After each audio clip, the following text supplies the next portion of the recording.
নমস্কাৰ ছাত্ৰ ছাত্ৰীসকল, আজিৰ ভিডিঅ'টোত মই নৱম শ্ৰেণীৰ অনুশীলনী 1.6ৰ 1 নম্বৰৰ কোৱেশ্চনসমূহ সলভ কৰিম। সো তোমালোকে ভিডিঅ'টো শেষলৈকে চাই থাকিব। সো এতিয়া মই ভিডিঅ'টো আৰম্ভ কৰিছোঁ। সো 1 নম্বৰৰ কোৱেশ্চনটো কি দিয়া আছে? মান উলিওৱা।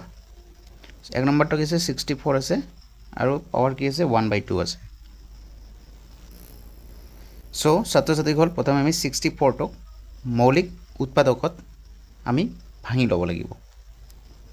সো আগৰ ভিডিঅ'ত মই আলোচনা কৰিছিলোঁ কেনেকৈ মৌলিক উৎপাদকত ভাঙিব লাগে। সো চোৱা,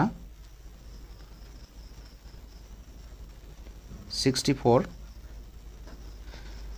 আমি সদায় মৌলিক উৎপাদকত কি চাম? সদায় পিছৰ এককৰ অংকটো চাম যে এককৰ অংকটো কি আছে। যেতিয়া আমাৰ যুগ্ম সংখ্যা থাকিব তেতিয়া আমাৰ কি 2ৰে বিভাজ্য হয়। সো ইয়াত আমাৰ কি আছে?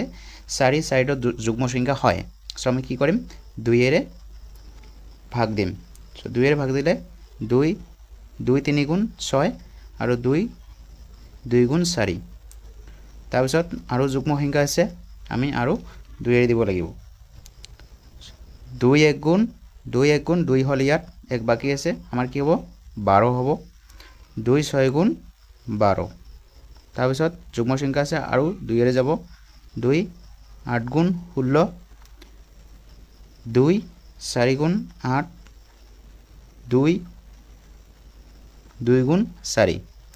সো এতিয়া আৰু আমি ভাঙিব নোৱাৰোঁ। সো আজি আমি 64 কি পাইছোঁ? 2 কেতিয়া পাইছোঁ? 64 ভঙাই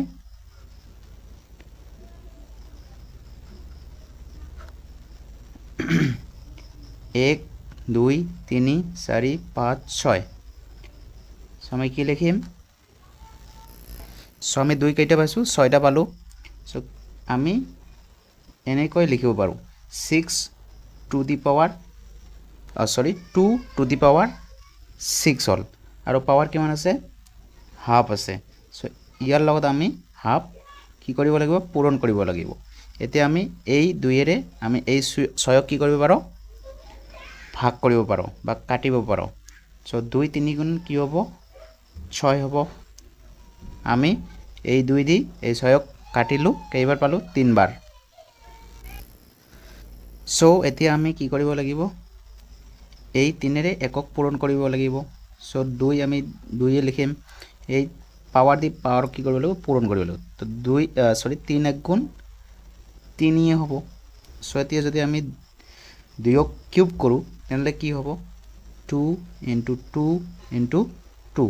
তো 2 2 গুণ 4, 4 2 গুণ 8। এইটোই হ'ব এনসাৰ।